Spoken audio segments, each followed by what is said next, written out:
Okay, so I've got Joey with me here, and this story is a bit of an interesting one. I believe you've gone from Scotland to Austria, the Bavarian Third League, and some sort of doping scandal or some sort of doping hoax, I should say.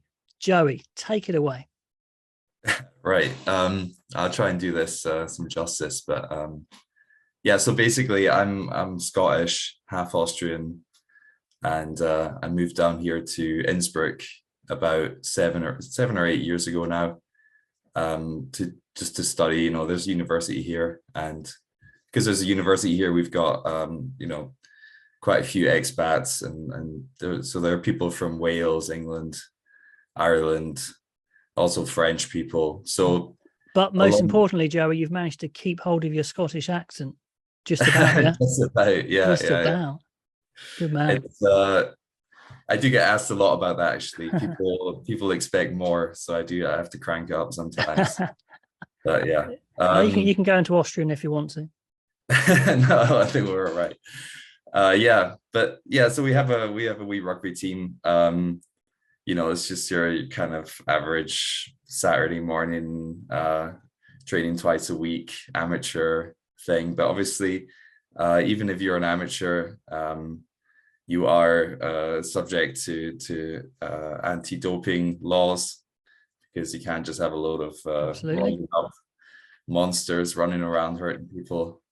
So basically, the club organized this was last week. So to be clear, we're talking about an April Fool's prank played on my Got you. teammates last Saturday. And the week before that, we had a doping seminar, or someone came by from the NADA doping agency to give us a talk and inform us. So it was fresh in their minds. Yeah.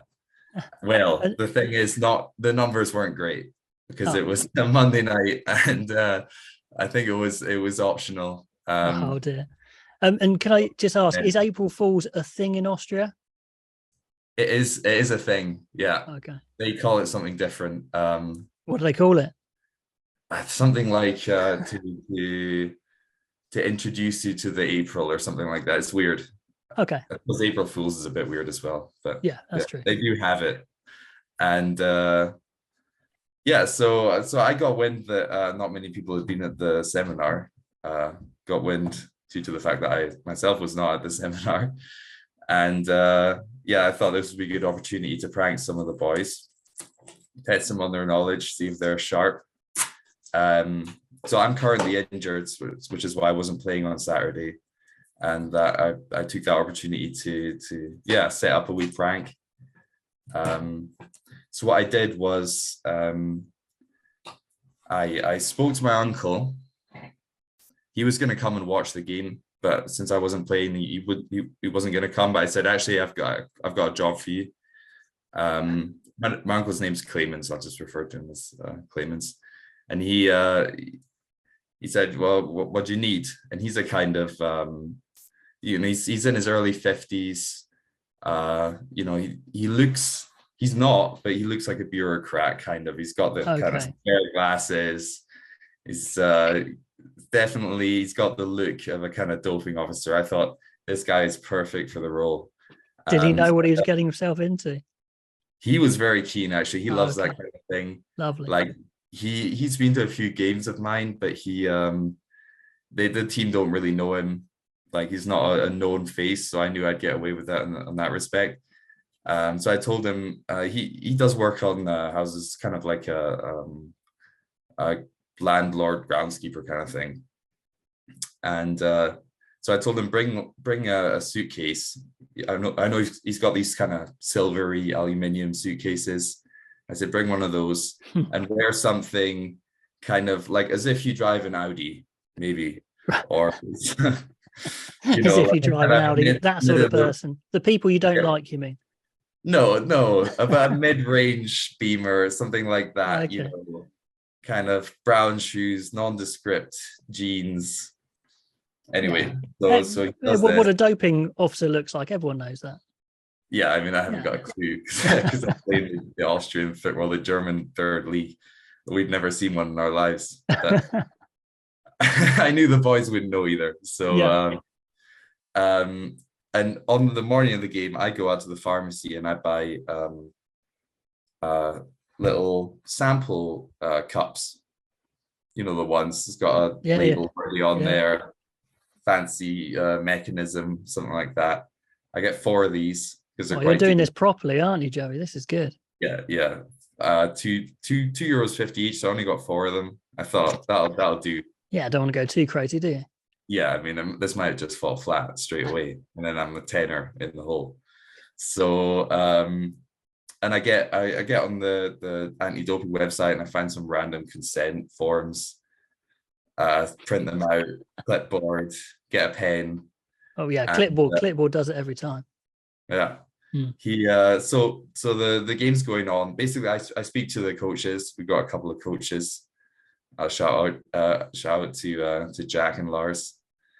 And I told them about it, and I told some other people that are kind of, you know, the more active people in the club, just to make sure people didn't start stepping in, asking questions. So this is an above board prank. This is, you know, you really made sure this is okay. Yeah, mostly above board. I didn't inform all the players because I wanted some actual genuine reactions, and I felt like there wouldn't be enough. There would be too high a chance that word would get out about this. But I told some trusted individuals, and so we win the game. We win 21-19, last ditch effort, massively on the try line, get the turnover. Everyone goes nuts. Spirits are high. So wow, they must be on performance enhancing drugs then if they're turning out those sorts of wins. Well, they're primed for a pranking. They're basically asking for it. Yeah. The level of jubilation after this game is, yeah, I mean, I had to bring it down. So I get my uncle set up in the physio room.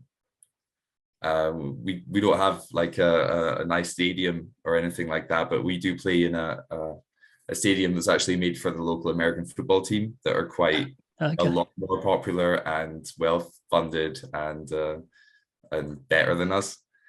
So we get to play in their stadium sometimes. So they have quite a nice physio room and like. Do you have to kick over their funny post then? Yeah. Yeah. And we're running like, you know, you can see exactly how many yards you got on the camera. That's you funny. can measure it all out. Yeah.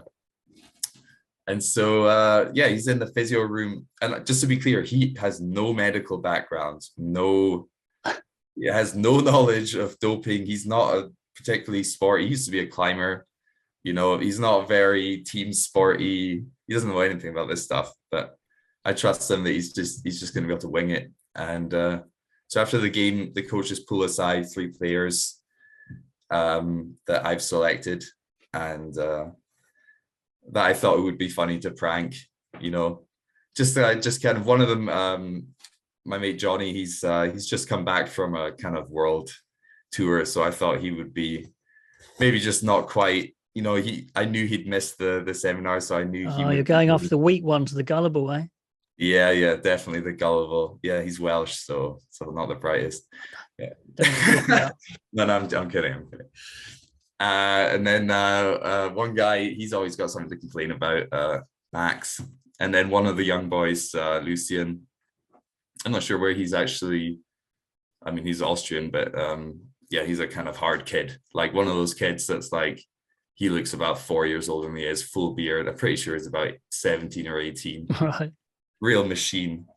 Like, you know, like I call him the kidney stone because the bigger he gets, the harder it is to get him to pass, basically. Okay. I haven't heard of that nickname before. Yeah, okay. Painful. And so yeah, they get pulled into the physio room one by one. The coaches tell them like the doping people are here. You know, everyone, the word has kind of gotten out at this point. Everyone's chatting. Everyone's like, oh, have you heard that? You know, they're testing people. They've pulled out Max, like they've pulled out these guys. And so they're in there. My uncle's like giving them this whole spiel about like, oh, he's brought his own latex gloves. This is not something I prompted him to do. Like pinging his gloves, is he? Yeah. That does it. He's given them these cups, and they've gone off to wee in them. And they're walking past me, and I'm like playing it up. I'm going, there's no way, surely not. They've picked you out, have they? Yeah, and they're fully buying this hook, They line, and worried? sinker. Hmm? Are they worried? They didn't seem worried because Good. obviously they're straight edge boys. They Of don't. course. So um, yeah, they didn't seem worried, but they did seem very perplexed, and yeah, it seemed like they thought it was kind of funny and just like a weird situation. They didn't expect it. One of them actually, Max, bless his soul, he couldn't go. He sent him off to the bathroom. He couldn't pee, so he's walking. I see him later walking around he's been walking around for about 20 minutes with a bottle of orange juice in his hand, just necking this orange juice, trying to generate some, No, poor guy. and yeah, so the samples get collected in, and my uncle analyzes them in the physio room. He's just sitting about on his own, I think, and then eventually about half an hour goes past, and I tell the coaches to call everyone into the changing rooms again, and everyone's already kind of, everyone's got a beer in their hand and it's kind of milling about, so no one's really keen for getting gathered back in for some random. Oh, is it bad news? Is it bad news, Joey? Yeah. Feeling And this is not good. we gather them all into the changing rooms, and my uncle walks in with these three vials in his hand. And the thing is, I had taken, there were 4 initially, and I had taken one of them and filled it with beer. And I screwed the cap. You've quite literally taken the. Yeah, yeah, exactly. And I filled one with beer, and I wrote a B on it, and so I would know that that's the one with the beer in it. I think I know where this is going. Important. Yeah. And so what happened is he walks in there with these 3 things. I'm already thinking, oh, this is not good, but surely he's left one of the real samples behind, so that he one will have the B on it and 2 will have the names of the. And yeah, so he starts telling the players, and the coach invites him to say his piece or whatever, and he's telling the players, I regret to inform you that all of these samples, according to my quick test, obviously there will be further testing done, but the initial analysis shows that there's been significant contamination with illegal narcotics. Oh. And the boys are looking around like, it's gone heavy. What is going on here, right? Obviously, the ones that are in on it are playing it up as well. And what then happens is something I didn't expect. Basically, I didn't really know what was going to happen here, but I knew how I hoped it would end. But what happened was, one of our players, who's actually a lawyer, he's a kind of young lawyer guy, a hot shot, stands up and he goes, hold on a minute. I was at the doping seminar last week. Oh. And according to the official rules, you need to take 2 samples from each of these players. You can't ban them from playing. There needs to be oversight when they produce their samples. Bringing up all this total nouse. But I mean, I have to give it to him, because he was protecting our players from what was basically a travesty from his point of view. So he's standing there arguing with my poor uncle, who he's got nothing. Like, he's just saying, like, are you questioning my authority? Oh my God, he's still going for it. Going downhill fast. Like, I can see this whole thing's crumbling. There's going to be no grand finale. So I step in, I stand up, and I start berating my uncle as well. I take the lawyer side of things. I go, this is rubbish. Like, there's no way you can do a test that quickly. And then, as arranged, he then says, actually, I wouldn't even have to do a test. These samples are so contaminated that you can smell it from a mile away. Okay. Right? And then he says, go on, and you smell it, right? So he passes me one of these vials, puts it in my hand. I hope it says B on it. Well, that's what I thought it would do, but it didn't. It said the name of one of these players. on it. And I thought, Okay. right, I've underestimated my uncle here. This is all unraveling. He's gone full Machiavellian on me. What he's done here is he's gonna try and turn this around on me. See how far you'd go. Yeah. I hope you didn't go there, Joey. I take it in my hand. I see the name. I give it back to him, and I'm like staring at him, trying to communicate. Like, what are you doing? Why have you done this? I figured he probably wouldn't do that to me. Like, he wouldn't really give me he wouldn't actually change the label. He must have just made a mistake.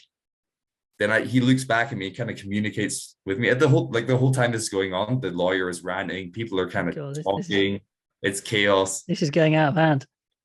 And eventually, I figure out, okay, he's not trying to trick me, but my last ditch solution is I can just smell it before I do anything rash. Okay, I can open it. So I'm kind of saying there's no way you can smell the narcotics in this urine sample. And he says, oh, go ahead. So I'm like opening up this vial. Okay. The lawyer's like, don't open the vial. Don't open the vial, Joey. That's, they need to test that over and over. Like this is, our players aren't on narcotics, And I open it and I go, oh, this is perfectly fine. There's nothing in this. This is just totally normal. Take the cup and just throw it back. So you've smelt its beer, right? Yeah. I smell the cup.